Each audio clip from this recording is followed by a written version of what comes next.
Hello, my name is Chetna Desai.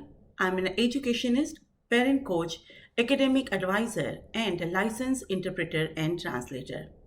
I'm also a founder of Education Counselor Inc. and Shabda Pratna. I want to thank Arts and Artisan for this fantastic initiative of Her Voice.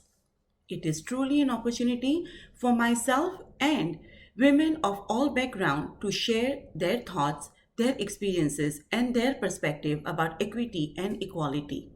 These are ever changing matters. Therefore, the conversation must never stop. Bit about myself.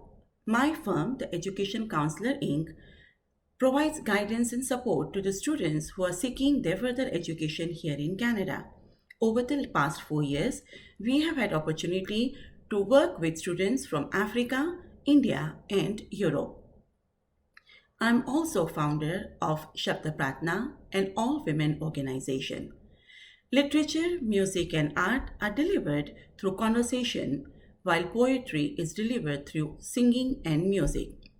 This has been a success story as it has allowed us to promote an important aspect of assimilation into diversity of Canada. Having raised two sons who were born in Canada and also working in an education system, I learned very early on the importance of understanding and embracing the country we now call home. Based on that objective, our events at Shabda Pratna are delivered by prominent speakers, authors, singers, and a psychiatrist. Today, the vision of Shabda Pratna has reached the hearts and minds of people around the world. Today, though, conversation is about gender equality. There has been an explosion of writing and thinking in feminist theory.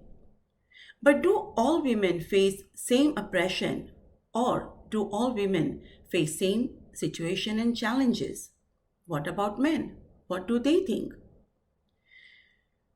So we need to find out a bit more. How do we do that?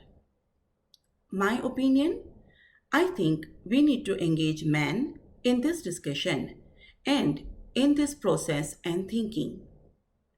Now that we've identified that this could help, what would be the first step as a woman for me or as women yourselves? What would be the first step for you to take? Let me share how I have raised my two sons. Both my sons were made part of household chores and were responsible to do some of their work, like tidy up, put away their dishes, etc. And as they grew older, specifically in grade 6 summer vacation, they were both taught how to do their laundry. Fast forward, and before going to the high school, they learned to make 5 or 6 basic quick meals so that they did not have to always depend on their mother who was working. You see, this basic life skill also taught them that they don't have to just help out, rather share the responsibility of household. In other words, as a mother and as an educationist, I can tell you that every little effort made and every little skill acquired at a young age helps sons, the boys, from school to university life and all the way to career and also when they start out their own personal life journey. The importance here is that boys need the same life skills as the girls do. If we want to create a gender equal society, we need to also cultivate the interest of men towards this equality.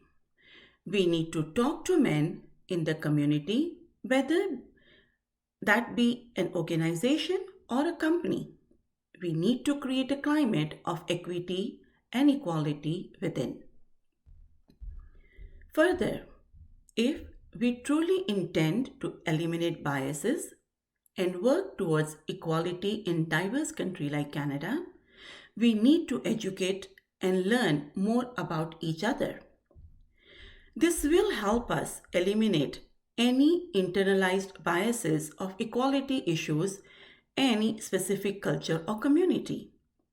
we must also have good, in depth knowledge of our own backgrounds and traditions.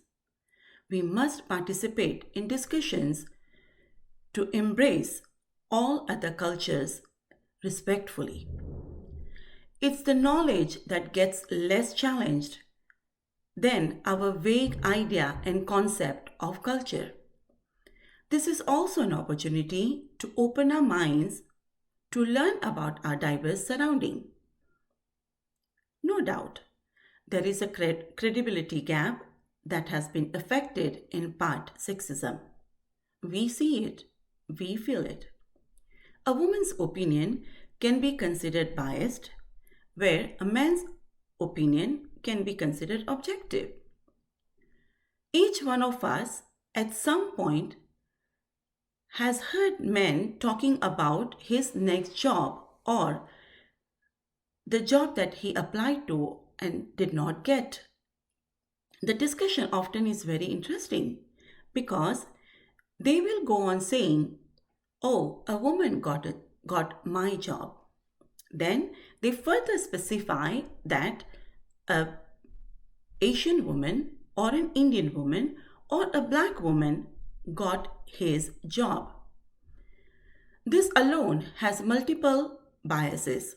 Firstly, there is a gender bias when they say a job went to a woman. Second, the cultural racial bias. This also shows the men's sense of entitlement, and if questioned, they will call this a confrontation. Speaking about gender bias, I also want to note that as women, we too, amongst each other, carry these invisible biases. It is a privilege to be anything but a person of color. How often have we been looked at as a human and not as a person of color? But you see, I like to trust and believe that often these biases, these things happen. In fact, they are direct result of what is not said and what others don't know.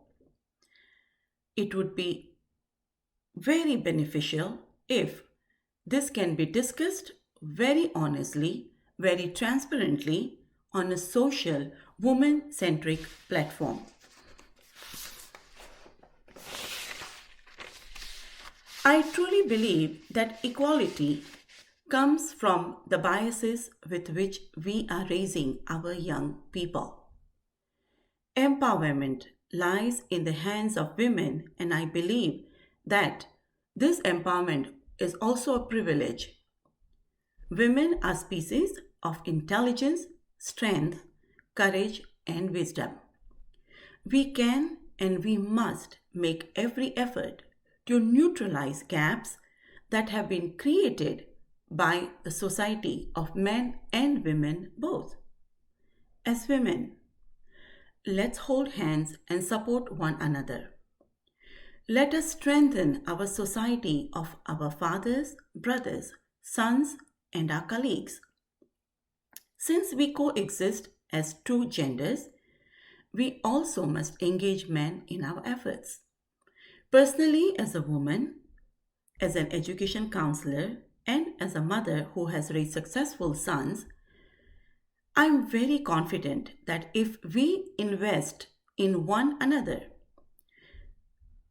we can most certainly begin to see the gap of equity and equality narrowing. Now, my friends, I want to ask you, what do you think? Do you believe that parenting plays a part in this equity and equality issue that we constantly face? Do you think education plays a part? Do you think a culture alone plays a part? I believe it's combination of all of these things, but I invite you to share your opinion via email. You can send me your feedback or your email comments to Chetna at theeci.ca. Chetna, that is Chetna at the eci.ca. I thank you for listening to me. I thank Arts and Artisan for giving me the opportunity to reach out to so many of you through her voice. Very soon, I would love to see you on our platform called Stree. I would like to close with the following quote. There is but one law for all, namely that law which governs all law, the law of our Creator, the law of humanity, justice, and equity, the law of nature and of nations. Edmund Burke. Thank you.